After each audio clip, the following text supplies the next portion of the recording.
Hello guys, मैं RP Singh. आज हम बात करेंगे अधिगम के सिद्धांतों के बारे में। पिछली क्लास में हम सीख रहे थे अधिगम के प्रभावित करने वाले कारकों के बारे में कि कौन कौन से फैक्टर्स हैं जो अधिगम को प्रभावित करते हैं। दोस्तों, अब तक के सेशंस में हमने क्या जाना है कि सीखना एक स्वाभाविक प्रक्रिया है जो व्यक्ति के जीवन प्रारंभ करने से लेकर मृत्यु पर्यंत तक चलती रहती है। सीखना व्यक्ति के व्यवहार में होने वाले स्थायी परिवर्तनों को कहा जाता है जो अभ्यास और अनुभवों के रूप में व्यक्ति में बन जाते हैं। तो ये जो सीखना है, जो स्वाभाविक प्रक्रिया है, जो मानसिक प्रक्रिया है, जो आंतरिक प्रक्रिया है, जो व्यवहार में प्रदर्शित होती है, सार्वभौमिक होती हैं, इस सीखने की प्रक्रिया को लेकर कई मनोवैज्ञानिकों ने अध्ययन किए हैं और अपने अध्ययनों के माध्यम से कुछ सिद्धांत प्रतिपादित किए हैं, थ्योरीज उन्होंने प्रतिपादित की हैं। दोस्तों, इन थ्योरीज की बात करें तो थ्योरीज का मतलब क्या है, सिद्धांतों का मतलब क्या है? सिद्धांत का मतलब यहां पर यह होता है कि किसी एक व्यक्ति ने सीखने की प्रक्रिया को एक विशेष तरीके से बनाया या फिर एक विशेष तरीके से उसको आइडेंटिफाई किया, पहचाना, और पहचानने के बाद उसके बारे में व्याख्या की। अपनी व्याख्या को सिद्ध करने के लिए उसने किसी जानवर के साथ या वन मानुष के साथ या व्यक्ति के साथ या किसी परिस्थिति में बालकों के समूह के साथ अपनी विचारों को, अपने सीखने के तरीकों को एक प्रयोग के रूप में अप्लाई किया। जब प्रयोग किया तो प्रयोग के कुछ परिणाम निकल कर आए। उन परिणामों को जिस तरीके से वो सीखना बताता था उस तरीके से ही वो परिणाम निकल कर आए। तो फिर उन्होंने अपने इस तरीके को सिद्ध कर दिया कि हाँ, मैं जिस तरीके से कह रहा था देखो उसी तरीके से अधिगम होता है। और यही चीज आगे चल के अधिगम के सिद्धांत कहलाई। हर एक सिद्धांत में कुछ नियम उन्होंने बताए कि जिस तरीके से मैं सिखाना बता रहा हूं, मेरा जो सिद्धांत है उसमें ये नियम है। प्लस हर एक सिद्धांत के साथ कुछ सीखने के प्रतिफल जुड़े हुए हैं, लर्निंग आउटकम्स जुड़े हुए हैं। सीखने के साथ क्या संबंध है उस सिद्धांत का, वो भी जुड़ा हुआ है। तो हर एक सिद्धांत ने ये भी कहा है कि ये जो मेरा वाला सिद्धांत है ना, ये सीखने में इस तरीके से कारगर होने वाला है। तो ये कुछ स्टेप्स हैं जिनको लेकर मनोवैज्ञानिकों ने अपने सिद्धांतों को दिया है। कई मनोवैज्ञानिकों ने कई सारे सिद्धांत दिए हैं, लेकिन हम यहाँ उन सिद्धांतों की बात करेंगे जिनका हमारे साथ, हमारे सिलेबस के साथ में रिलेशन है। तो आइए समझते हैं कि सीखने के सिद्धांत कौन कौन से हैं, किन किन कैटेगरीज में हैं और किस प्रकार से व्यक्तियों के हिसाब से उनको आगे डिवाइड किया गया है, उनका वर्गीकरण किया गया है। तो सीखने के सिद्धांत। दोस्तों, सीखने के सिद्धांतों की बात करें तो सीखने के सिद्धांतों को मुख्यतया दो वर्गों में बांटा गया है, दो श्रेणियों में बांटा गया है। सीखने के सिद्धांत की जो पहली श्रेणी है वो है साहचर्य सिद्धांत। कौन से दोस्तों? साहचर्य अधिगम के सिद्धांत। साहचर्य अधिगम के सिद्धांत, इंग्लिश में कहेंगे हम इसको एसोसिएशन थ्योरीज। Association theories. दूसरी जो कैटेगरी है उस कैटेगरी को कहा जाता है, उस वर्ग को कहा जाता है क्षेत्र सिद्धांत। अधिगम के क्षेत्र सिद्धांत, इंग्लिश में हम कहेंगे इनको फील्ड थ्योरीज।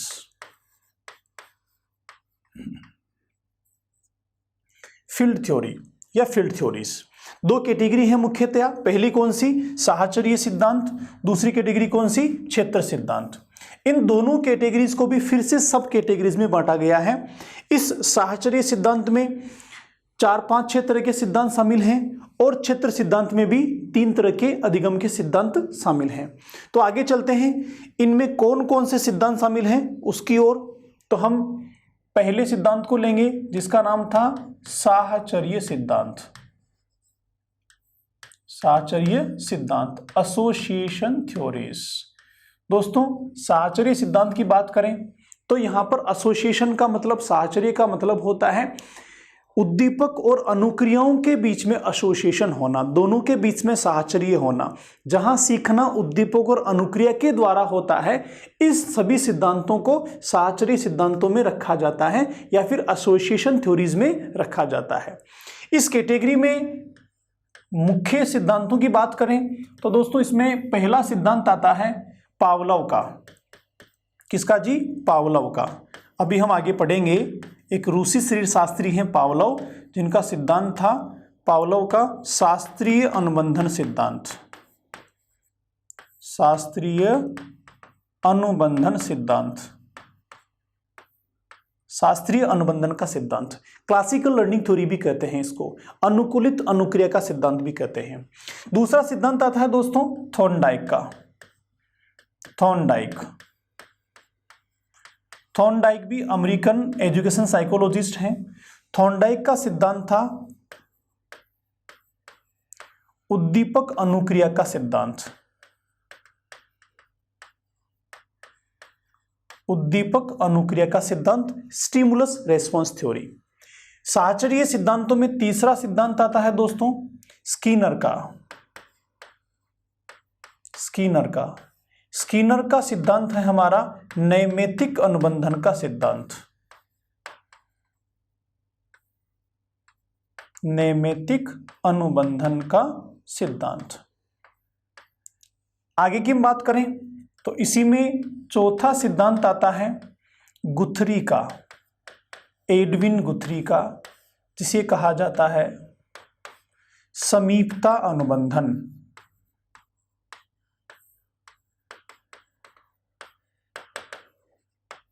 समीपता अनुबंधन का सिद्धांत, कॉन्टिग्यूटी थ्योरी। साहचर्य सिद्धांत में ये चार सिद्धांत होते हैं दोस्तों। पहला है पावलोव का शास्त्रीय अनुबंधन का सिद्धांत, दूसरा है थॉर्नडाइक का उद्दीपक अनुक्रिया का सिद्धांत, तीसरा है स्किनर का नैमित्तिक अनुबंधन का सिद्धांत और चौथा है गुथरी का समीपता अनुबंधन का सिद्धांत। हम थोड़ा सा ब्रीफ में बात करते हैं ये कौन कौन से हैं, फिर आगे हम डिटेल से इनको एक एक को पढ़ेंगे और समझेंगे। जैसा कि मैंने आपको बताया, साहचर्य अनुबंधन का मतलब होता है जहां पर उद्दीपक और अनुक्रियाओं के बीच एसोसिएशन होता है। किसी भी प्रकार का सीखना जहां उद्दीपक और अनुक्रिया के साथ जुड़ा होता है, उससे संबंधित होता है, इस तरह के अधिगम के सिद्धांतों को कहा जाता है साहचर्य अधिगम सिद्धांत या फिर एसोसिएशन लर्निंग थ्योरी। किसके बीच साहचर्य? उद्दीपक और अनुक्रिया के बीच। अगर हम पहले सिद्धांत की बात करें पावलोव का शास्त्रीय अनुबंधन सिद्धांत, तो पावलोव कहते हैं कि जब किसी प्राकृतिक उद्दीपक के साथ कृत्रिम उद्दीपक को युग्मित करके दिया जाता है तो बार बार ऐसा करने पर प्राणी कृत्रिम उद्दीपक या तटस्थ उद्दीपक के प्रति भी ऐसी ही अनुक्रियाएं करने लगता है जैसी वह स्वाभाविक उद्दीपक के प्रति करता था। और यहां पर पावलोव ने कहा कि प्राणी जो अनुक्रियाएं कर रहा है वो अनुबंधन के कारण है, वो कंडीशनिंग के कारण है। इसे कहा जाता है पावलोव का अनुबंधित अनुक्रिया का सिद्धांत या अनुकूलित अनुक्रिया का सिद्धांत भी कहते हैं, क्योंकि सबसे पहले था, पुराना था, इसलिए इसको शास्त्रीय, क्लासिकल, पुरातन या प्राचीन सिद्धांत भी कहा जाता है। दूसरा है दोस्तों थॉर्नडाइक का उद्दीपक अनुक्रिया। अमेरिकन मनोवैज्ञानिक थॉर्नडाइक ने उद्दीपक और अनुक्रिया को महत्व दिया। थॉर्नडाइक कहते हैं कि कोई भी अनुक्रिया केवल उद्दीपक के कारण होती है। जब उद्दीपक दिया जाता है तो अनुक्रिया होती है, उद्दीपक दिया जाता है तो अनुक्रिया होती है, और इस उद्दीपक और अनुक्रिया के कारण व्यक्ति सीखता है। यहां पर तो अनुबंधन के कारण सीखता था और यहां उद्दीपक और अनुक्रिया के कारण सीखता है। तीसरा है स्किनर का नैमित्तिक अनुबंधन। नैमित्तिक अनुबंधन क्या कहता है? यह कहता है कि हम पहले अनुक्रियाएं करते हैं, रेस्पॉन्सेस देते हैं, उन अनुक्रियाओं से जब परिणाम सकारात्मक निकलता है, हमारे अनुरूप निकलता है, तो वह जो अनुक्रिया है वह उद्दीपक बन जाती है। तो यह कहलाता है अनुक्रिया उद्दीपक का सिद्धांत, नैमित्तिक अनुबंधन का सिद्धांत, instrumental conditioning theory, operant conditioning theory. गुथरी का समीपता अनुबंधन का सिद्धांत क्या कहता है कि जब चीजों को बदलकर प्रतिस्थापित करके दिया जाता है या फिर उद्दीपकों को बदलकर दिया जाता है या एक जैसे उद्दीपकों को समीप में प्रस्तुत किया जाता है तो उससे अनुक्रियाएं होती हैं, यह कहलाता है कॉन्टिग्यूटी थ्योरी या फिर समीपता अनुबंधन का सिद्धांत। तो ये अधिगम के सिद्धांतों की पहली कैटेगरी हुई जिसमें साहचर्य अधिगम के सिद्धांतों को शामिल किया जाता है। आगे चलते हैं दोस्तों क्षेत्र सिद्धांतों की ओर। क्षेत्र सिद्धांतों में भी 3 कैटेगरीज हैं दोस्तों। पहली कैटेगरी आती है कूट लेविन का क्षेत्रवाद का सिद्धांत। पहला सिद्धांत है कूट लेविन का क्षेत्रवाद का सिद्धांत। इसी में दूसरा सिद्धांत है टोलमैन का चिन्ह अधिगम का सिद्धांत। कौन सा? चिन्ह अधिगम का सिद्धांत। और इसी में दोस्तों चौथा आता है कोहलर का गेस्टाल्ट सिद्धांत। कोहलर का गेस्टाल्ट सिद्धांत। तो क्षेत्र सिद्धांत, फील्ड थ्योरीज में 3 सिद्धांत माने गए हैं। पहला है कूट लेविन का क्षेत्रवाद का सिद्धांत, दूसरा टोलमैन का चिन्ह अधिगम का सिद्धांत, और अंतिम है कोहलर का गेस्टाल्टवाद का सिद्धांत। देखिए कूट लेविन क्या कहते हैं? कूट लेविन कहते हैं कि जो व्यक्ति होता है वो उसके आसपास के वातावरण और जीवन दायरा से मिलकर उसका क्षेत्र का निर्माण होता है। इस क्षेत्र में जो भी चीजें होती हैं उससे वह सीखता है। क्षेत्र में जो उद्दीपक मौजूद होते हैं, जो परिस्थितियां मौजूद होती है, उससे वह सीखता है। इस सिद्धांत को कहा जाता है क्षेत्रवाद का सिद्धांत। दूसरा है टोलमैन का चिन्ह अधिगम सिद्धांत। टोलमैन कहते हैं कि वातावरण में जो भी चिन्ह मौजूद होते हैं वो उद्दीपक के रूप में कार्य करते हैं और उन चिन्हों के द्वारा ही हम सीखते हैं।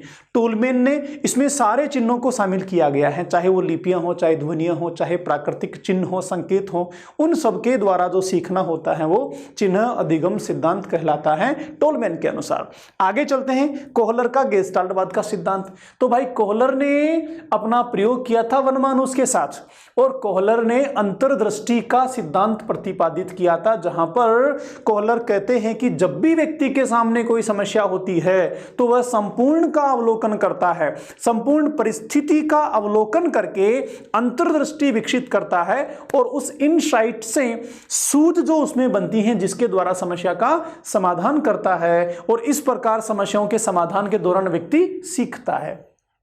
इस तरह से सीखने के अधिगम को सिद्धांत को कहा जाता है गेस्टाल्ट थ्योरी, गेस्टाल्ट सिद्धांत। तो ये 3 अधिगम के सिद्धांत है दोस्तों जिनको शामिल किया गया है क्षेत्र सिद्धांतों के अंदर।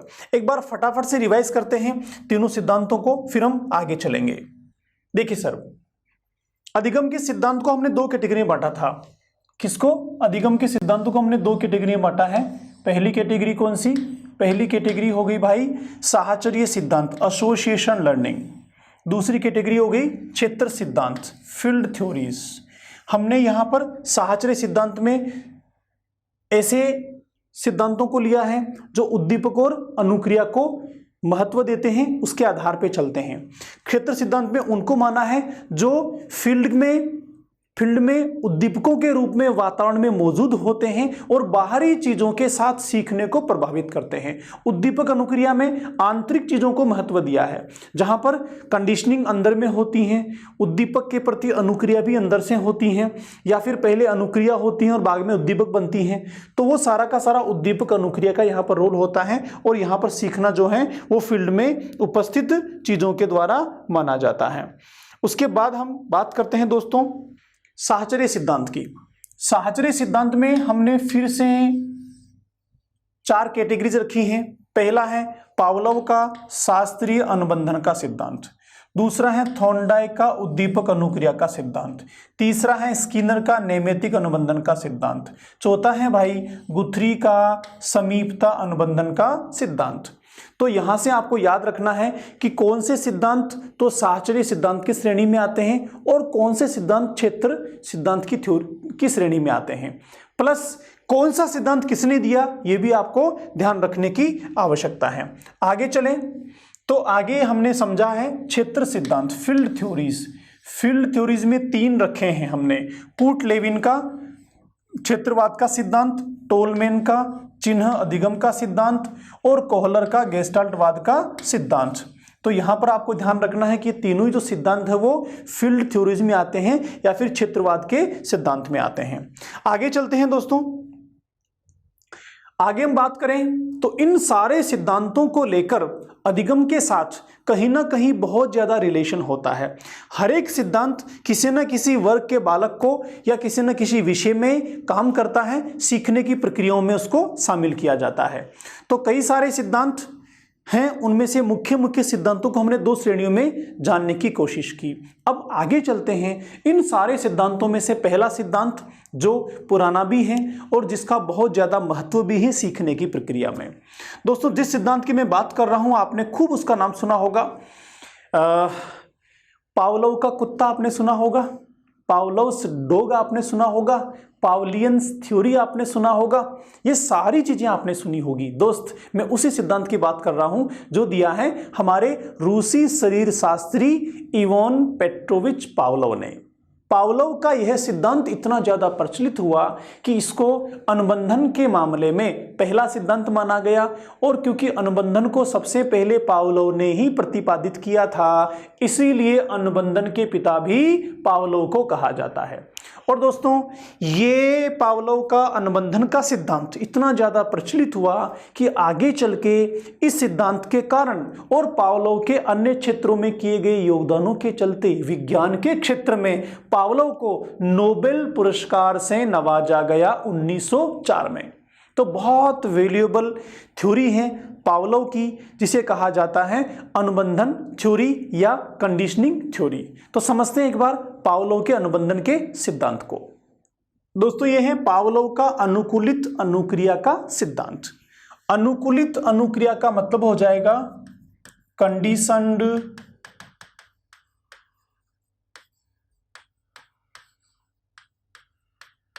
Conditioned response theory. Conditioned response theory कौन सी थ्योरी? जो कंडीशनिंग के आधार पर रेस्पॉन्स देती है, जहां पर रेस्पॉन्स कंडीशनिंग के कारण आता है, ऐसी थ्योरी। जहां पर अनुक्रिया अनुकूलन के कारण होती है, ऐसी थ्योरी अनुकूलित अनुक्रिया का सिद्धांत। इसे हम शॉर्ट में अगर बात करें दोस्तों, तो इसको हम शॉर्ट में CR थ्योरी भी कहते हैं या CR का सिद्धांत भी कहते हैं। कंडीशनिंग का हमने C ले लिया, R का हमने रेस्पॉन्स का हमने R ले लिया और बन गई CR थ्योरी। इस सिद्धांत के कुछ नाम और भी हैं, जैसे इस सिद्धांत को हम कहते हैं अनुबंधन का सिद्धांत।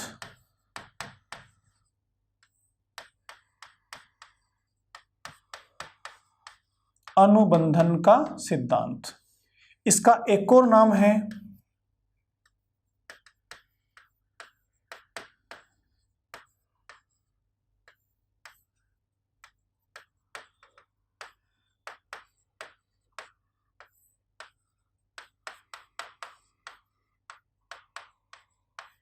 अनुबंधित अनुक्रिया का सिद्धांत। इसका एक और नाम है शास्त्रीय अनुबंधन का सिद्धांत।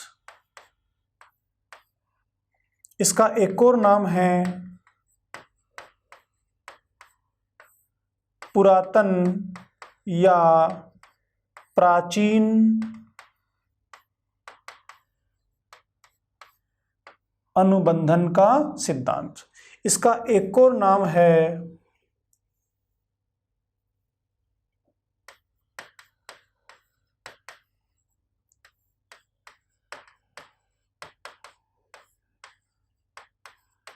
संबंध सहज क्रिया का सिद्धांत। इसका एक और नाम है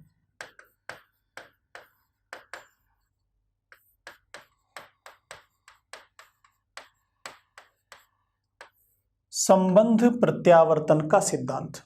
इसका एक और नाम है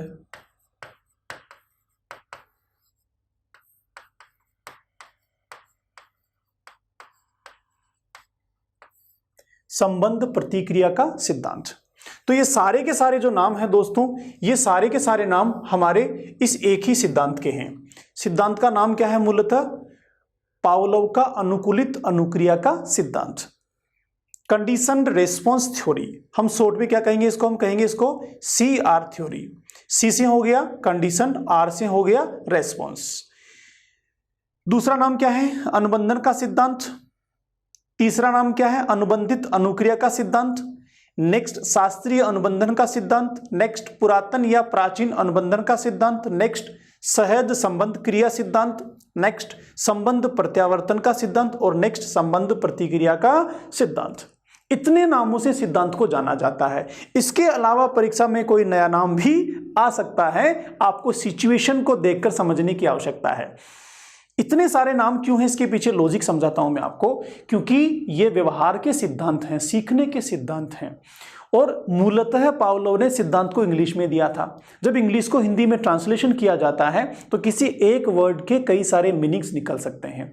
इसीलिए एक ही सिद्धांत को हिंदी में कई नामों से जाना जाता है। हम हर एक सिद्धांत में कई नाम पढ़ेंगे। जितने नाम अब तक किसी एग्जाम में पूछे गए हैं उन सबको मैं यहां शामिल करूंगा, लेकिन कुछ नए नाम भी आपसे पूछे जा सकते हैं। लेकिन याद रखिए, जब भी कोई नाम टाइटल आपको समझ में नहीं आए तो गो टू इंग्लिश वर्जन। वहीं पे जब अंग्रेजी में जो क्वेश्चन लिखा होगा वहां पर देखिएगा, वहां जो इंग्लिश में नाम होगा वो वही नाम होगा जो बेसिकली मूल है। हिंदी में कोई ऐसा वर्ड भी आ सकता है जो आपके समझ में नहीं आए, कोई बात नहीं, आप इंग्लिश को ध्यान में रख के समझ जाएंगे। इसलिए हर जगह मैं इंग्लिश भी साथ में लेके चलता हूं। एक बार समझते हैं इन सारे नामों को कि इन सारे नामों का क्या संबंध है इस सिद्धांत के साथ।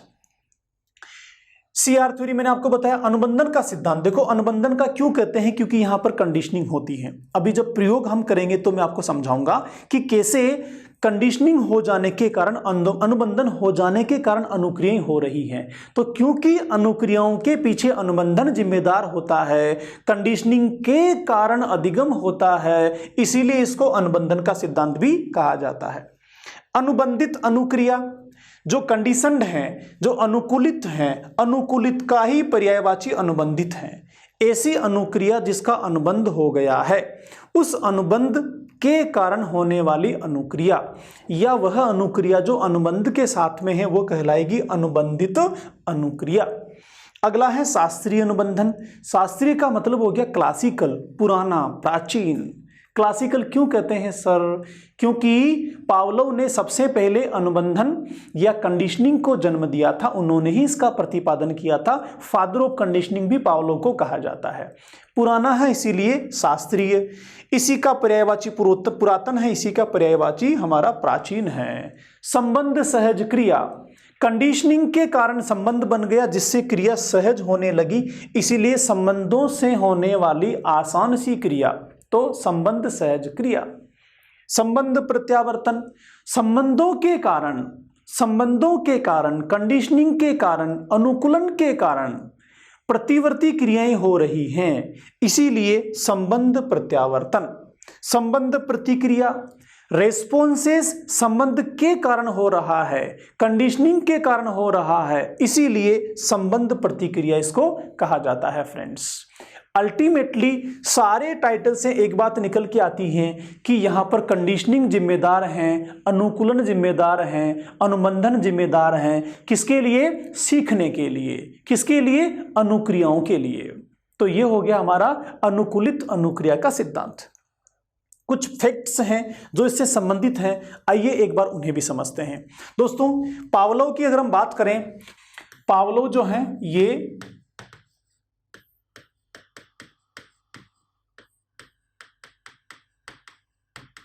रूसी शरीर शास्त्री हैं, फिजिशियन हैं।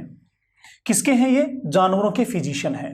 दूसरी बात, पावलोव जो हैं इन्होंने अनुबंधन को सबसे पहले हमें दिया, इसीलिए अनुबंधन के पिता, फादर ऑफ कंडीशनिंग भी किसे कहा जाता है? ये भी हम पावलोव को ही कहते हैं।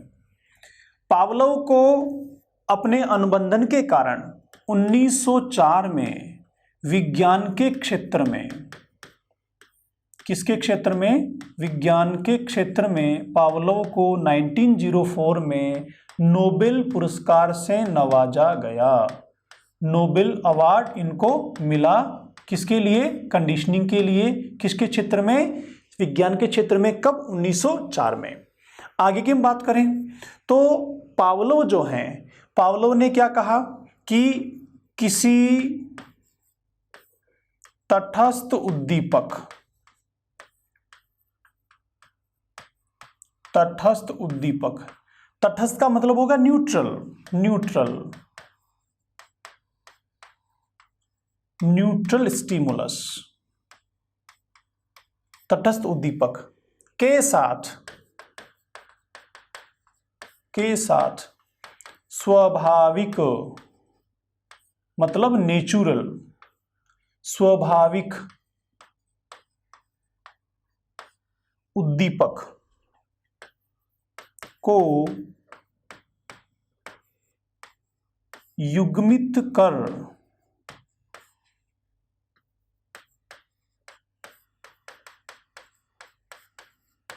दिया जाता है तो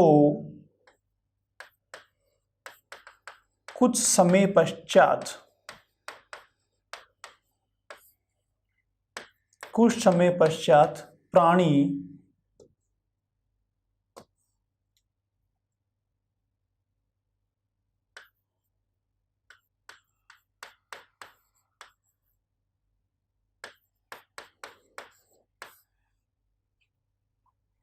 प्राणी तटस्थ उद्दीपक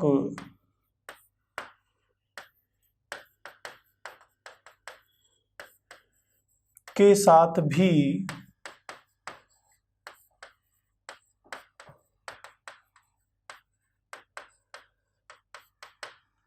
वैसी ही अनुक्रियाएं करने लगता है।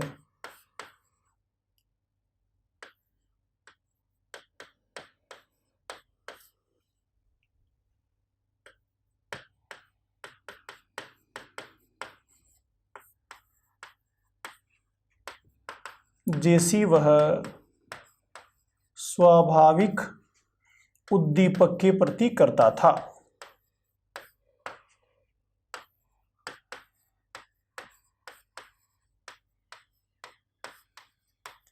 देखिए यहां पर क्या है, पावलोव ने कहा कि कंडीशनिंग किसको कहेंगे, अनुबंधन किसको कहेंगे, अनुकूलन किसको कहेंगे। तो पावलोव ने यहां दो चीजें बताई। पहली क्या, तटस्थ उद्दीपक न्यूट्रल स्टिमुलस। इस न्यूट्रल स्टिमुलस के साथ जब किसी स्वाभाविक उद्दीपक को दिया जाता है, नेचुरल स्टिमुलस को दिया जाता है और दोनों को साथ में दिया जाता है, युग्मित कर मतलब साथ साथ दिया जाता है, और ऐसा जब बार बार किया जाता है तो कुछ समय पश्चात प्राणी जो है तटस्थ उद्दीपक के प्रति भी, किसके प्रति, न्यूट्रल स्टिमुलस के प्रति भी वैसे ही अनुक्रिया करने लगता है जैसी वह स्वाभाविक उद्दीपक के प्रति करता है। इसका मतलब स्वाभाविक उद्दीपक के प्रति कोई भी अनुक्रिया होना तो हमारे स्वभाव में है, नेचुरल है, लेकिन अगर किसी अस्वाभाविक उद्दीपक के प्रति भी अनुक्रिया होने लगे तो वह नेचुरल नहीं है, स्वाभाविक नहीं है, वह क्या है, कृत्रिम है, वह अस्वाभाविक है। देखिए कैसे, इस पानी को देख के गिलास में रखे पानी को देख के किसी को प्यास लगे या पानी पीने की इच्छा हो तो यह तो क्या है, स्वाभाविक अनुक्रिया है, क्योंकि पानी को देखकर पानी पीने की इच्छा हर एक व्यक्ति में होती है, यह स्वाभाविक है। लेकिन पानी के बजाय इस रिमोट को देखकर भी किसी को प्यास लगने लगे, रिमोट को देखकर पानी पीने की इच्छा होने लगे तो यह स्वाभाविक नहीं है, यह अस्वाभाविक है, यह कृत्रिम है। मैं क्या करूं, पानी दिखाकर प्यास बने, पानी पीने की इच्छा हो, ये सही है। इसके साथ में रिमोट दिखाऊं फिर पानी दिखाऊं, रिमोट दिखाऊं फिर पानी दिखाऊं, बार दोनों दिखाता हूं और धीरे धीरे क्या हो जाता है, रिमोट और पानी जब युग्मित रूप से चलता है किसी व्यक्ति के सामने तो व्यक्ति के समझ में क्या आ जाता है कि जब भी रिमोट दिखाया जाता है तो साथ में पानी आता है, रिमोट दिखाया जाता है तो साथ में पानी आता है। अब मैंने पानी को हटा दिया, केवल रिमोट दिखाया और रिमोट देखकर ही व्यक्ति में पानी पीने की इच्छा हो जाए तो यह जो पानी पीने की इच्छा हुई यह कौन सी अनुक्रिया है, यह अनुक्रिया है कंडीशनड या अनुबंधित या अनुकूलित। इस तरीके से पावलोव ने सिद्ध कर दिया कि प्राणी जो अनुक्रियाएं करता है वो अनुबंधन के कारण होती हैं, और इस तरह हम स्वाभाविक उद्दीपक के बजाय किसी अस्वाभाविक उद्दीपक को दिखाकर भी कक्षा में बच्चों को पढ़ा सकते हैं। जैसे हम पृथ्वी को प्रत्यक्ष रूप से बच्चे के सामने नहीं ला सकते, लेकिन पृथ्वी की जगह एक ग्लोब लेकर आते हैं और बच्चा ग्लोब को देखकर भी वैसे ही प्रतिक्रिया करता है जैसे पृथ्वी को देखकर करता है। तो यहां पर हमने क्या करा, पृथ्वी की जगह एक कृत्रिम उद्दीपक ग्लोब लेकर आ गए, उसका प्रतिस्थापन कर दिया। इस तरीके से भी हम बच्चे को कोई चीज सिखा सकते हैं। तो यह हो गया अनुकूलन के द्वारा सीखना, कंडीशनिंग के द्वारा सीखना। किसी एक ही क्रिया को जब बार बार दोहराया जाता है, जाता है तो वह क्रिया हमारे नेचर में आ जाती है, हैबिट में आ जाती हैं, और फिर ऐसी स्थिति नहीं होने के बाद भी हम उस क्रिया को दोहराते हैं तो वह कहलाता है कंडीशनिंग या अनुकूलन। यही कहना चाह रहा है पावलोव यहां पर इस सिद्धांत में। एक बार फिर से रिवाइज करते हैं, फिर आगे चलेंगे। देखिए, पहली चीज, पावलोव कहां के रहने वाले हैं? रूस के रहने वाले हैं। क्या है ये? फिजिशियन हैं, शरीर शास्त्री हैं, जानवरों के डॉक्टर हैं। किसके पिता हैं? अनुबंधन के पिता हैं, कंडीशनिंग के फादर हैं। इन्होंने नोबेल पुरस्कार जीता कब? 1904 में। किसके क्षेत्र में? विज्ञान के क्षेत्र में। इन्होंने क्या कहा कि जब तटस्थ उद्दीपक के साथ हम स्वाभाविक उद्दीपक को युग्मित करके देते हैं तो आगे चल के प्राणी तटस्थ उद्दीपक के प्रति भी वैसी ही अनुक्रिया करता है जैसे स्वाभाविक उद्दीपक के प्रति करता था। यही अनुकूलन है, यही कंडीशनिंग है। चलिए अब आगे चलते हैं हम उस कहानी की ओर, उस प्रयोग की ओर जो पावलोव ने किया था। दोस्तों, आपको मैंने बताया कि पावलोव जो है वो शरीर शास्त्री हैं, फिजिशियन हैं, जानवरों के डॉक्टर हैं। कई सारे जानवर वो पालते थे। इसी बीच उन्होंने अपने यहाँ कुछ कुत्तों को भी रखा हुआ था पालने के लिए। उनकी भी वो केयर करते थे, उन पर अपने एक्सपेरिमेंट करते थे, अपने प्रयोग किया करते थे। इसी बीच क्या होता है एक बार कि पावलोव को कहीं जाना होता है किसी काम से, और उनकी जगह वह उन जानवरों की देखभाल करने का काम अपने नौकर को देता है। तो पावलोव किसी काम से गए हैं, पीछे से जानवरों की देखभाल, उनको खाना पीना देने का काम कौन कर रहा है? उनका सर्वेंट कर रहा है। पावलोव जब वापस आते हैं तो चुपचाप अपने सर्वेंट को देखते हैं जानवरों के साथ काम करते हुए। क्या देखते हैं कि जो एप्रिन पावलोव पहनते थे वही उनके नौकर ने पहना हुआ है। जो हेट पावलोव यूज करते थे जानवरों के साथ वो ही हेट उनके नौकर ने यूज किए हैं, वही ग्लोव्स यूज किए गए हैं। तो जब पावलोव उन जानवरों को, कुत्तों को भोजन देने आते थे तो वो कुत्ते दौड़कर उनकी तरफ आते थे, उनमें लार टपक रही होती थी। ऐसे के ऐसे ही जब उनका नौकर कुत्तों को भोजन देने जा रहा होता है तो कुत्ते दौड़कर आते हैं और उनसे लार टपक रही होती हैं। जब इस सिचुएशन को पावलोव देखते हैं तो यह देखते तुरंत उनके माइंड में एक चीज निकलती है, एक चीज क्लिक करती है कि जैसे मैं दिखता था और कुत्तों में लार टपकती थी भोजन को पाने के लिए, ऐसे ही मेरी जगह नौकर से भी लार टपकने लगी हैं। तो क्या यह जो लार टपकने की प्रक्रिया है, क्या यह अनुकूलन के कारण है, कंडीशनिंग के कारण है? बस यही विचार उनको सिद्ध करना था, और इसको सिद्ध करने के लिए पावलोव ने एक प्रयोग कर लिया। किस पर प्रयोग किया? उन्हीं कुत्तों के ऊपर प्रयोग किया। एक बढ़िया सा कुत्ता पकड़ा, हट्टा कट्टा सा, और उसका गला काट दिया। गला काटने का, भाई फिजिशियन है, इनका काम क्या है? ऑपरेशन करना, चीज़ों को ठीक करना। तो उन्होंने कुत्ते की गर्दन से जो लार ग्रंथि होती है जिसको पेरोटिक ग्रंथि बोलते हैं, पेरोटिक ग्रंथि को कट किया और उसके साथ एक पाइप जोड़ा और पाइप को एक शीशी में, एक बोतल में या पैमाने में फिट किया जहां पर लार की मात्रा इकट्ठी होनी थी। क्योंकि वो लार के साथ प्रयोग कर रहे थे, लार की मात्रा के साथ अनुकूलन को प्रदर्शित करना चाहते थे। उस कुत्ते को एक फ्रेम में रखा उन्होंने, और फ्रेम में रखने के बाद उन्होंने क्या किया कि कुत्ते को भोजन देने आए। जो ही भोजन को देखा कुत्ते में लार आई और वो लार निकलकर उस बोतल में, उस मापक में इकट्ठी हुई। ऐसा उन्होंने 2-3-4 बार किया तो क्या पाया कि कुत्ते को भोजन को देखने के बाद लार आती है। यहां तक कोई नई बात नहीं है, स्वाभाविक प्रक्रिया है। हर प्राणी में भोजन को देखने के बाद लार आती ही आती है, हमारे स्वभाव का हिस्सा है। तो यहां पर क्या हुआ? जो कुत्ते को भोजन दे रहे थे वो भोजन क्या है? वह भोजन है उद्दीपक। उसको देखकर जो कुत्ते में लार आई वह क्या है? अनुक्रिया है। क्योंकि भोजन स्वाभाविक है, भोजन को देखकर स्वाभाविक रूप से लार आती है, इसलिए स्वाभाविक उद्दीपक हो गया भोजन। उस उद्दीपक के लिए जो लार आई वो हो गई स्वाभाविक अनुक्रिया। यहां तक कुछ भी नया नहीं था, ये तो नेचुरल है। अब होता है इसका प्रयोग आगे शुरू। पावलोव ने क्या किया? उस कुत्ते को भोजन देने से पहले घंटी बजाई, एक बेल बजाई। बेल बजाने के कुछ सेकंड बाद भोजन दिया। सेकंड डे फिर से घंटी बजाई, फिर भोजन दिया, फिर घंटी बजाई, फिर ऐसा बार लगातार करते चले गए। घंटी और भोजन के बीच का अंतराल जो था वो भी वही रखा जो पहले दिन था। सेम प्रक्रिया लगातार की। अब धीरे धीरे क्या देखने लगे कि कुत्ता जो भोजन को देखकर लार टपकाता था, उतनी ही लार अब घंटी बजते ही कुत्ते में आने लगी और वह लार उस मापक में इकट्ठी होने लगी। तो लार की मात्रा को देखकर पावलोव ने कह दिया कि जो लार का आना अब तक भोजन के साथ कनेक्टेड था, अब वह भोजन से हटकर किस पर आ गया है, घंटी पर आ गया है। अर्थात अब कुत्ते में घंटी की आवाज सुनते ही लार आने लगती हैं, उतनी ही मात्रा में जितनी पहले भोजन के लिए आती थी। इस प्रकार पावलोव ने सिद्ध कर दिया कि जो लार कुत्ते में भोजन को देखकर आती थी, अब वह घंटी को देखकर आती हैं, जबकि घंटी को देखकर लार आना अस्वाभाविक है। दुनिया में कहीं भी घंटी को देखकर किसी प्राणी में लार नहीं आती, स्लीवा नहीं आता, लेकिन यहां पर आ गया।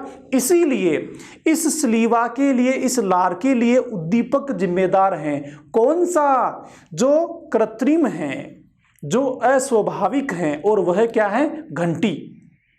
क्योंकि घंटी स्वाभाविक नहीं है, भोजन था स्वाभाविक, तो घंटी तो अस्वाभाविक है, कृत्रिम है। और तृतीय चरण में उन्होंने क्या किया? कुत्ते को भोजन ही नहीं दिया, केवल लार बजाई, केवल घंटी बजाई और कुत्ते में स्लीवा आ गई। घंटी बजाई, कुत्ते में स्लीवा आ गई। इस तरीके से पावलोव ने सिद्ध कर दिया कि मैंने पहले एक प्राकृतिक उद्दीपक भोजन के साथ कृत्रिम उद्दीपक घंटी को युग्मित करके साथ में लगातार दिया, तो कुछ समय बाद परिणाम क्या निकला कि जो अनुक्रिया भोजन के कारण होती थी, अब वह कृत्रिम उद्दीपक घंटी के साथ भी होने लगी है। इस अनुक्रिया के लिए पावलोव ने किसको जिम्मेदार माना? कंडीशनिंग को जिम्मेदार माना, अनुकूलन को जिम्मेदार माना, अनुबंधन को जिम्मेदार माना। क्योंकि घंटी के साथ कुत्ते का अनुबंधन हो गया था, अनुकूलन हो गया था, कंडीशनिंग हो गई थी। इस तरह से पावलोव ने सिद्ध कर दिया कि प्राकृतिक अनुबंधन, जो प्राकृतिक उद्दीपक होता है, उसकी बजाय हम कृत्रिम उद्दीपक से भी अनुक्रियाएं करवा सकते हैं। तो एक बार इस प्रयोग को हम फिर से देखते हैं एक डायग्राम के साथ। जो उन्होंने प्रयोग किया वो किस पर किया दोस्तों? कुत्ते पर किया। जो कुत्ते पर प्रयोग किया, उस प्रयोग में उन्होंने क्या करा? कुत्ते की एक पैरोटिक ग्रंथि को कट किया। कौन सी ग्रंथि को? पैरोटिक ग्रंथि को। पैरोटिक ग्लैंड्स होती हैं, पैरोटिक ग्रंथि जो लार बनाती हैं, इसको हम पैरोटिक ग्रंथि कहते हैं। कई बार एग्जाम में पूछा गया, आपको याद रखना है। कुत्ते की कौन सी ग्रंथि? पैरोटिक ग्रंथि। अब उन्होंने अपना प्रयोग जो है वो 3 चरणों में किया था। हम समझते हैं प्रयोग को एक डायग्राम के माध्यम से। देखिए, पहला चरण,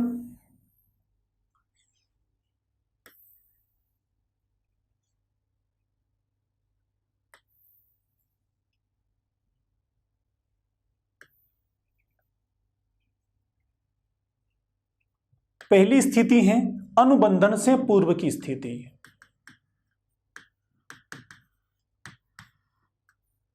अनुबंधन से पूर्व की स्थिति। दूसरी स्थिति है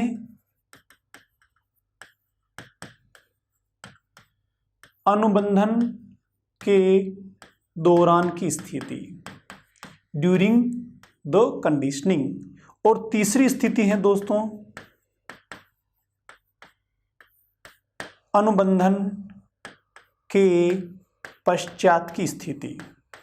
इन 3 स्थितियों में उन्होंने अपने प्रयोग को समझाने की कोशिश की। अनुबंधन से जो पूर्व की स्थिति है, वहां पर उन्होंने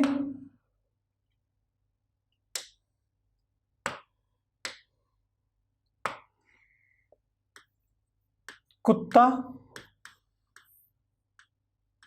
इस कुत्ते को उन्होंने क्या दिया? कुत्ते को उन्होंने दिया भोजन। कुत्ते को उन्होंने दिया भोजन, और भोजन को देखकर कुत्ते में क्या आई? कुत्ते में भोजन को देखकर आई लार। लार बनी, स्लीवा बनी। यहां तक कोई अनुबंधन नहीं है, यहां तक नेचुरल है सारी की सारी चीजें। यहां पर देखिए, यहां पर क्या है? यहां पर जो भोजन है, भोजन क्या है? ये है CUCS। यूसीएस का मतलब हो गया अनकंडीशनड स्टिमुलस, स्वाभाविक उद्दीपक। इसको लेकर जो लार आई, वो लार यहां पर क्या है दोस्तों? वो लार यहां पर है UCR। UCR का मतलब क्या हो गया? अनकंडीशनड रेस्पॉन्स, स्वाभाविक अनुक्रिया, स्वाभाविक उद्दीपक से स्वाभाविक अनुक्रिया। यहां तक कुछ भी नया नहीं है, भोजन को देखकर हर प्राणी में लार आती है, अभी प्रयोग में नया कुछ यहां पर नहीं है। अब आगे चलते हैं। आगे उन्होंने क्या किया, अपने प्रयोग को और आगे बढ़ाया, और आगे बढ़ाने के दौरान वापस से यहां पर कुत्ता, जिसकी पैरोटिक ग्रंथि को उन्होंने कट किया हुआ है, इसको उन्होंने फिर से क्या करा, भोजन दिया। लेकिन भोजन से पहले उन्होंने यहां पर घंटी बजाई। क्या बजाई, घंटी बजाई। और घंटी बजाने के बाद उन्होंने इस कुत्ते को भोजन दिया, इस कुत्ते को भोजन दिया। और भोजन के बाद कुत्ते में क्या बनी, भोजन के बाद कुत्ते में बनी लार, स्लीवा। अब यहां पर थोड़ा समझते हैं।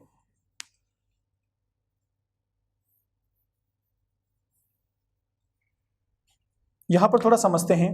क्या समझते हैं कि जो चीजें हैं कैसे बदल रही हैं। घंटी यहां नहीं थी, यहां नहीं आ गई है।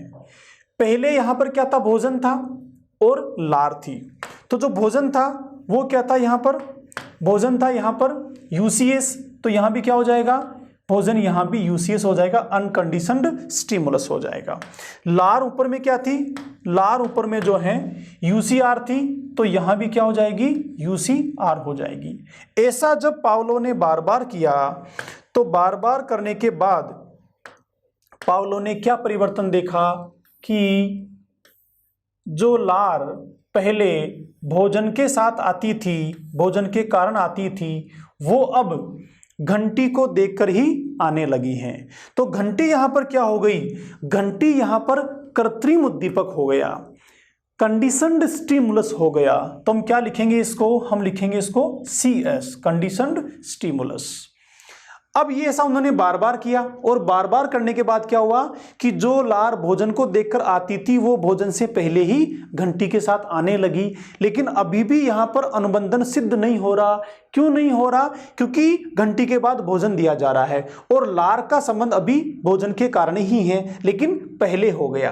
अब सिद्ध कब होगा कंडीशनिंग, कंडीशनिंग सिद्ध तब होगी जब ये केवल घंटी से ही लार कुत्ते में आएगी। तो अनुबंधन के बाद उन्होंने क्या किया, यही कुत्ता जिसकी पैरोटिक ग्रंथि को उन्होंने काटा हुआ है, इसको उन्होंने क्या दिया, घंटी बजाई, घंटी बजाई। भोजन इसको नहीं दिया, और जब भोजन नहीं दिया फिर भी कुत्ते में क्या आ गई, लार आ गई। तो ये जो केवल घंटी से कुत्ते में लार आई, ये यहां पर क्या है, ये है यहां पर CR। इस प्रकार उन्होंने सिद्ध कर दिया कि देखो दुनिया में ऐसा भी होता है कि घंटी बजने से ही लार आ जाती है। ईश्वर ने ऐसा नहीं बनाया, हम स्वभाव में से नहीं हैं, लेकिन अनुकूलन के कारण, कंडीशनिंग के कारण मैंने ऐसा कर दिया कि घंटी से भी लार आने लगी हैं। अब क्योंकि घंटी क्या है, घंटी हमारा कृत्रिम उद्दीपक है, कंडीशनड स्टिमुलस है, इसलिए इसके कारण जो लार आई उसको हम क्या कहेंगे, उसको हम कहेंगे CR, उसको हम कहेंगे कंडीशनड रेस्पॉन्स। तो इस प्रकार दोस्तों 3 अलग अलग चरणों में स्टिमुलस और कंडीशन, स्टिमुलस और रेस्पॉन्स के साथ संबंध स्थापित करते हुए पावलोव ने अपने प्रयोग को सिद्ध किया। बहुत ध्यान से यहां देखकर समझने की आवश्यकता है। इस टेबल से निश्चित रूप से एक क्वेश्चन आपको पूछा जाना है। एक बार मैं फिर से रिपीट करता हूं। देखो स्थितियां 3 तरह की हैं। पहली स्थिति है अनुबंधन से पूर्व की स्थिति। कब की, अनुबंधन से पूर्व की स्थिति। दूसरी है अनुबंधन के दौरान की स्थिति। तीसरी अनुबंधन के पश्चात की स्थिति। अनुबंधन से पूर्व की स्थिति में क्या है, अनुबंधन से पूर्व की स्थिति में कुत्ते को जब भोजन दिया जा रहा है तो उस भोजन से उसमें क्या बन रही है, उसमें लार बन रही है। तो यहाँ पर ये UCS से UCR है, किससे, UCS से UCR हैं। लेकिन अब जब अनुबंधन के दौरान आ गए तो उसी कुत्ते को भोजन से पहले क्या दिया गया, घंटी दी गई, और घंटी के बाद उसको भोजन दिया गया, और उस भोजन से उसमें फिर से क्या बनी, उससे उसमें लार बनी। तो यहां भी सेम चीज है, यूसीएस से यूसीआर और यूसीएस से यूसीआर, यहां पर कोई परिवर्तन नहीं है, लेकिन यहां पर हुआ क्या, अनुक्रिया शिफ्ट हो गई, जो भोजन पे थी वो कहां आ गई, घंटी पर आ गई। अब इसको सिद्ध करने के लिए उन्होंने भोजन को निकाल लिया, भोजन को हटा दिया और अंतिम अनुबंधन के पश्चात में क्या सिद्ध कर दिया कि देखो मैंने केवल CS दिया है, कंडीशनड स्टिमुलस दिया है और घंटी से ही कुत्ते में लार आ गई, सलीवा आ गई, CR आ गया। इस तरीके से पावलोव ने सिद्ध कर दिया कि विभिन्न प्राकृतिक उद्दीपकों के साथ यदि कृत्रिम उद्दीपक युग्मित करके दिया जाए तो कंडीशनिंग होने के बाद, अनुबंधन होने के बाद, अनुकूलन होने के बाद प्राणी उस प्राकृतिक उद्दीपक की तरह कृत्रिम उद्दीपक के साथ भी अनुक्रियाएं करने लगता है। देखो कैसे, एग्जाम्पल से मैं समझाता हूं। टेबल तो आपको समझ में आ गई ना, टेबल में ध्यान रखना है यूसीएस से यूसीएस, फिर यूसीएस से यूसीएस लेकिन CS बीच में आ गया और अंत में CS से CR। यहां से कई बार क्वेश्चन पूछे गए हैं। देखो कैसे काम करती है ये चीज। आपने क्या देखा कि किसी ऐसे ऐसे टेढ़े मेढ़े चलने वाले काले रंग की चीज क्या होती है, सांप होता है।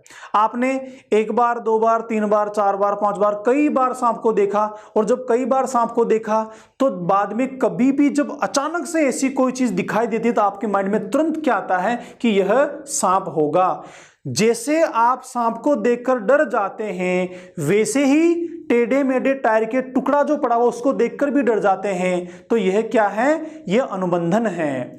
टायर के टुकड़े को या रबड़ के काले टुकड़े को जो सांप के आकार में रखा हुआ है, इससे डरना हमारे स्वभाव में नहीं है, यह हमारे नेचर में नहीं है, लेकिन फिर भी क्योंकि ये सांप से मिलता जुलता है उसको लेकर हमारी कंडीशनिंग हो जाती है। एक और एग्जांपल देता हूं। हम जब भी घर में जाते हैं तो घर में जाने से पहले सीढ़ियों के बगल में एक फुट रेक रखी हुई है, फुटवियर रेक रखी हुई है, जूते रखने की अलमारी रखी हुई है, वहां पर हम जूते खोलते हैं और ऊपर जाते हैं। ऐसा लगातार पिछले कई समय से कर रहे हैं। दीपावली आई, सफाई हुई और मम्मी ने वो रेक यहां से उठाकर दूसरे कोने में डाल दी। हम जो ही आए सीधे वहां जाके शूज खोलने लगे, और जो ही शूज खोल के ऊपर देखा तो सामने तो अलमारी है ही नहीं, सामने तो फुटवियर रेक है ही नहीं। मम्मी ने कहा क्या पागल हो रहा है कि यहां कहां शूज खोल रहा है, उधर जा। हम सीधे वहां जाते हैं। अगले दिन फिर से आते हैं और अगले फिर से वापस वहीं पहुंच जाते हैं जहां पर हम कल गए थे। ऐसा क्यों हुआ?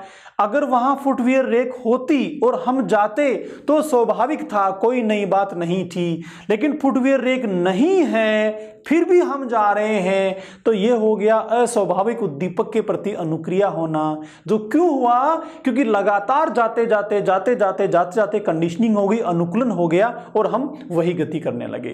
कई बार हमारे दैनिक जीवन में उठने से लेकर सोने तक कंडीशनिंग वाला व्यवहार बनता रहता है। देखिए, आपने कभी ड्राइवर को देखा होगा कार चलाते हुए, ड्राइवर सामने देख रहा है, उसका दोस्त बैठ गया बगल में तो बातें भी करता रहता है, उसका हाथ अपने आप गियर बदलता है, क्लच अपने आप पैर दबाता है, दूसरा पैर अपने आप ब्रेक दबाता है, क्लच वाला पैर एक्सीलरेटर भी दबाता है।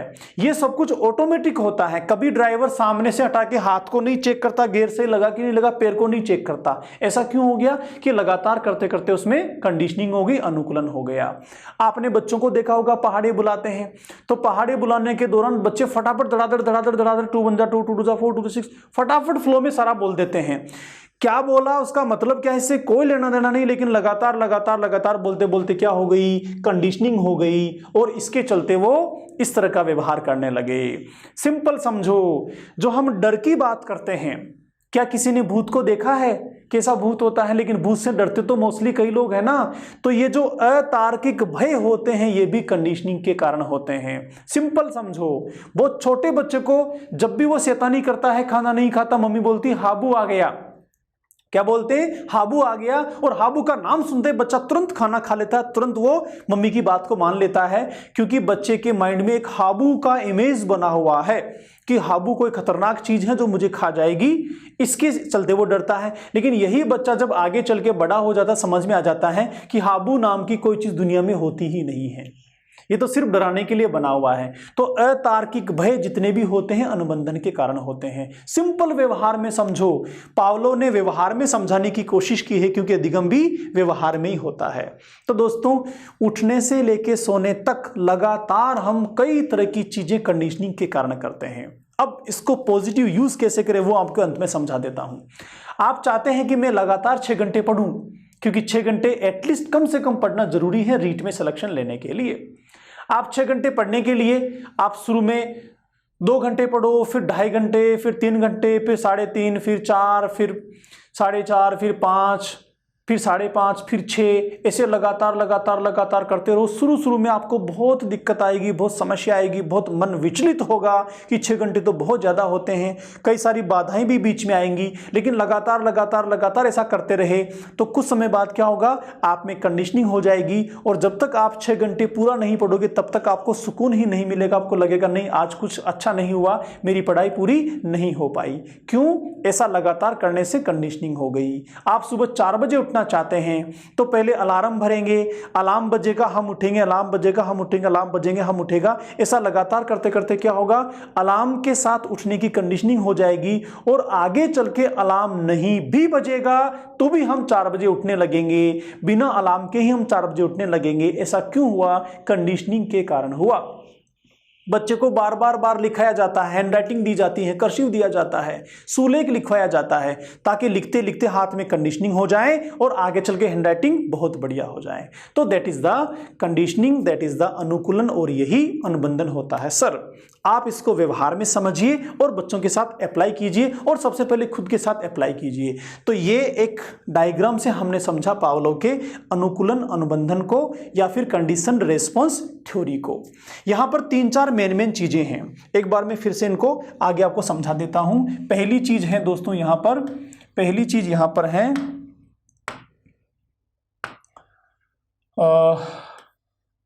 स्वाभाविक उद्दीपक। पहली चीज यहां पर है स्वाभाविक उद्दीपक। स्वाभाविक उद्दीपक का मतलब हो गया ऐसा उद्दीपक जो नेचुरल है, जो अनकंडीशनड है। यूसीएस बोलते हैं इसको, यूसीएस। इस यूसीएस से क्या होता है?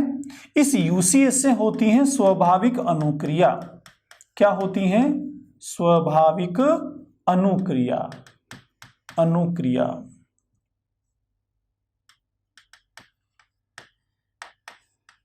स्वाभाविक अनुक्रिया, हम इसको इंग्लिश में कहेंगे यूसीआर, अनकंडीशनड रेस्पॉन्स।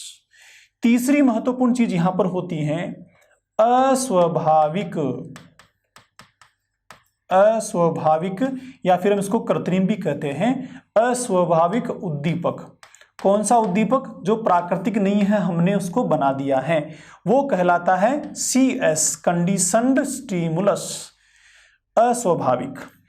फिर चौथी चीज होती है इस अस्वाभाविक उद्दीपक के प्रति होने वाली अस्वाभाविक अनुक्रिया। कौन सी अनुक्रिया? अस्वाभाविक, जिसको हम कह देंगे CR, कंडीशनड रेस्पॉन्स। तो ये 4 चीजें यहां पर हैं जो इस थ्योरी के साथ संबंध रखती हैं। पहली कौन सी? स्वाभाविक उद्दीपक। दूसरी कौन सी? स्वाभाविक अनुक्रिया। तीसरी कौन सी? अस्वाभाविक उद्दीपक। और चौथी कौन सी? अस्वाभाविक अनुक्रिया। इन चीजों के शॉर्ट नेम भी आपको ध्यान रखने हैं और इन चीजों के लॉन्ग नाम भी आपको ध्यान रखने हैं। कई बार यहां से क्वेश्चन पूछा जाता है।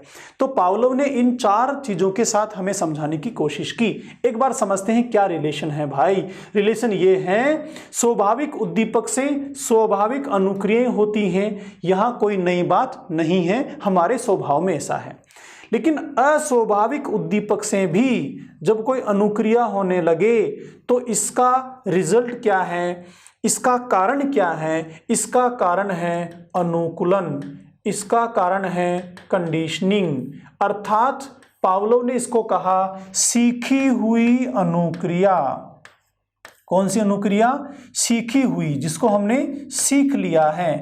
कैसे सीख लिया है? जैसे पीछे घंटी को सुन सुन के उसको उसने कंडीशनिंग बना लिया, तो घंटी से जो लार आई वह सीखी हुई हो गई। और ये जो थी, ये थी स्वाभाविक।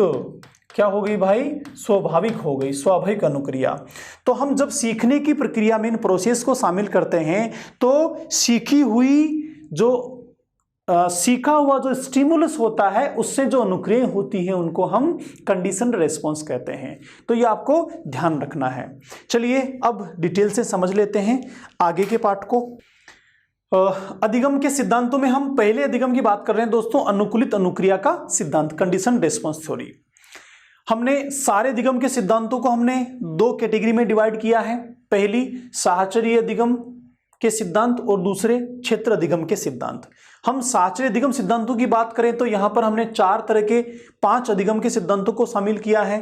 पहला है भाई थॉर्नडाइक का संबंधवाद का सिद्धांत, दूसरा है पावलोव का शास्त्रीय अनुबंधन का सिद्धांत, तीसरा है स्किनर का नैमित्तिक अनुबंधन का सिद्धांत, चौथा है हल का पुनर्बलन का सिद्धांत और पांचवा है गुथरी का समीपता अनुबंधन का सिद्धांत।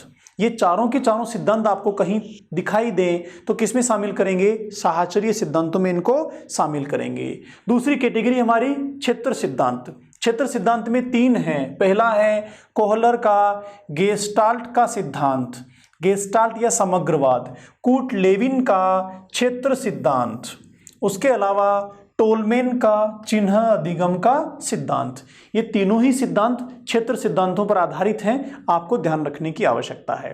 अब हम पहले सिद्धांत की बात करेंगे जो हमें दिया है पावलोव ने। ये देखिए पावलोव साहब, मिलिए दर्शन कीजिए पावलोव जी के।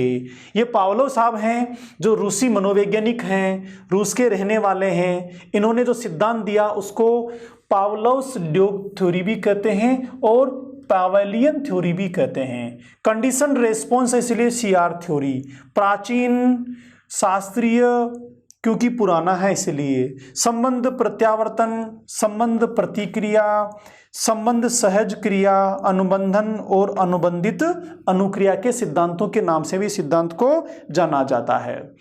ये रूसी शरीर मनोवैज्ञानिक हैं और इनको अनुबंधन का जनक भी कहा जाता है। 1904 में इनको कौन सा अवार्ड मिला, नोबेल अवार्ड मिला। किसके लिए, विज्ञान के क्षेत्र में अनुबंधन संबंधी कार्यों के लिए।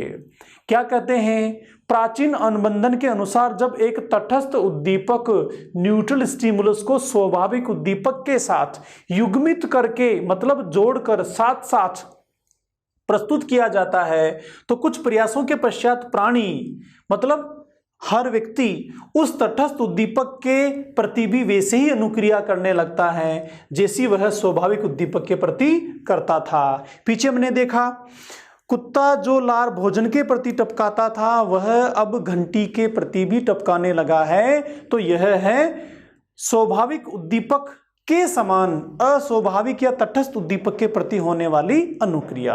पावलोव ने इस सिद्धांत को अनुकूलन के साथ जोड़कर सीखने का आधार बताया है। किसके साथ, अनुकूलन के साथ, कंडीशनिंग के साथ जोड़कर सीखने का आधार बताया है। अतार्किक भय, अतार्किक मतलब जिसके साथ में तर्क नहीं होता, भूत से डरना, हाबू से डरना, ये अतार्किक भय हैं, होते ही नहीं हैं फिर भी डरते हैं। क्यों हो गया, कई बार कहा गया, कहानियों में पढ़ा, फिल्मों में देखा, मूवीज में देखा, टीवी के सीरियल्स में देखा तो मान लिया कि इस तरह से भूत होता है इसलिए डरने लगे हैं। आगे चलें। अनुबंधन के पिता पावलोव ने कुत्ते की पेरोटिक ग्रंथि, पेरोटिक ग्लैंड्स को काटकर विभिन्न चरणों में और संक्रियाओं के बीच संबंध बताते हुए, क्या बताते हुए, संबंध बताते हुए उद्दीपक और अनुक्रिया के संबंध को 3 चरणों में व्याख्या की। ये देखिए पावलोव जी हैं, इन्होंने कुत्ते को फिट किया हुआ है और सबको दिखा रहे हैं, देखो मैंने कैसे कैसे प्रयोग किया। इधर बेचारा ये पावलोव का कुत्ता है जिसका स्लीवा यहाँ पर इस पात्र में इकट्ठा हो रहा है, यहाँ से काट करके इन्होंने ग्रंथि को फिट कर रखा है और एक फ्रेम में इसको फिट किया हुआ है ताकि इधर हिले डुले नहीं। अगर हिलेगा डुलेगा दौड़ेगा भागेगा तो ये ग्रंथि हट नहीं जाएगी, इसलिए इसको फिट किया हुआ है। आगे चलते हैं किस तरह से पावलोव ने अपने सिद्धांत को बताया है। देखो, पहला अनुबंधन से पूर्व, अनुबंधन के समय और अनुबंधन के पश्चात। पूर्व में क्या था, भोजन दिया कुत्ते को, यूसीएस स्वाभाविक उद्दीपक, उससे क्या आ गई, लार आ गई, स्वाभाविक अनुक्रिया। यहां पर आप देखिए इस भोजन को देखकर कुत्ते में लार आ रही है, स्वाभाविक है। ठीक है, और घंटी को देखकर लार नहीं आ रही है यह भी स्वाभाविक है, ध्यान रखने की बात है। लार केवल भोजन से आ रही है, घंटी से लार नहीं आ रही है, यहां तक स्वाभाविक है, यहां तक कोई अनुबंधन नहीं है।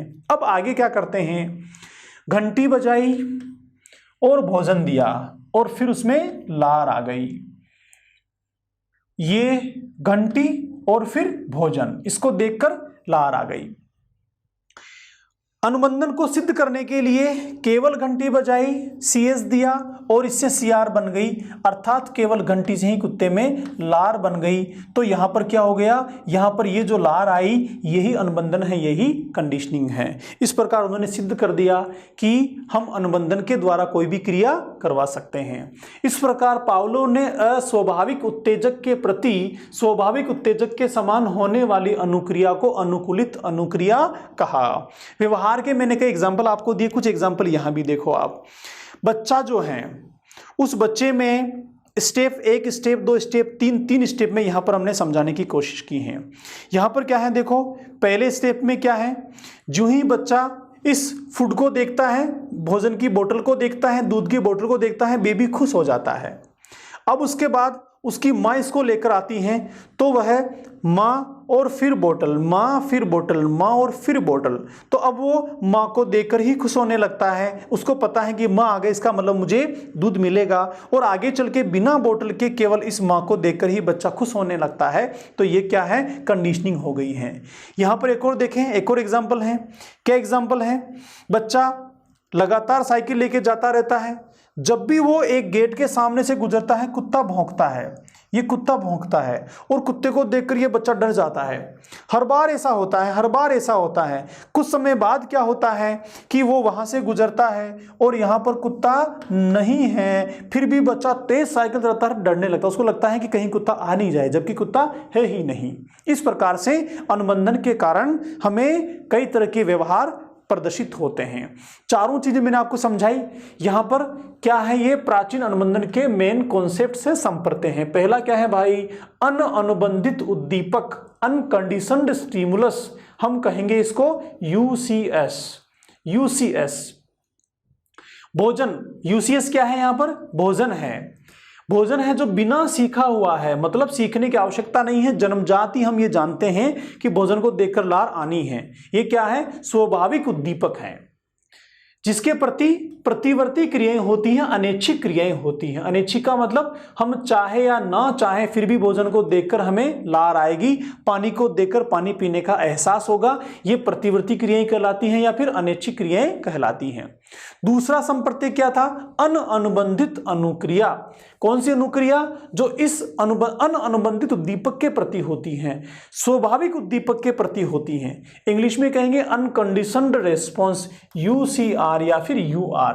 ये क्या है, यहां पर लार है, जो भोजन के लिए स्वाभाविक अनुक्रिया है और इसको सीखने की आवश्यकता नहीं होती है, हमारे स्वभाव में होती है। दूसरा उद्दीपक हमारा यहां पर अनुबंधित उद्दीपक, कंडीशनड स्टिमुलस, हम कहेंगे इसको CS। वो क्या है, घंटी है, जो तटस्थ उद्दीपक हैं या फिर अनुबंधित उद्दीपक हैं या फिर सीखा हुआ है। कौन सा है, सीखा हुआ है, ये ध्यान रखने की बात है। और यहां पर क्या था, बिना सीखा हुआ था, बिना सीखा हुआ था भोजन, और घंटी क्या है, सीखा हुआ है, तो सीख लिया, कंडीशनिंग हो गई, इसीलिए इस सीखे हुए उद्दीपक के प्रति भी अनुक्रिया होने लगी, जिसको हमने बोल दिया CR, और वो यहां पर क्या है, लार है, अर्थात अनुबंधित उद्दीपक के प्रति होने वाली अनुक्रिया है, इसलिए इसको बोलते हैं अनुबंधित अनुक्रिया, कंडीशनड रेस्पॉन्स। इस सिद्धांत का नाम भी कंडीशनड रेस्पॉन्स इसीलिए रखा गया है। तो फ्रेंड्स, हमने आज काफी लंबा डिस्कशन किया और हमारे लर्निंग टॉपिक का सबसे अहम सिद्धांत को समझा। मैंने पूरी कोशिश की है, कई सारे एग्जाम्पल्स हैं, कई चीजों को बार बार रिपीट करके और 2, 3, 4 तरीकों से इस सिद्धांत को समझाने की। आपने अब तक इस सिद्धांत को सिर्फ रटा होगा, याद किया होगा, लेकिन आज आपको इसको समझना है, क्योंकि समझ लिया तो ये व्यवहार में रोजाना देखने को मिलता है, नया कुछ भी नहीं है।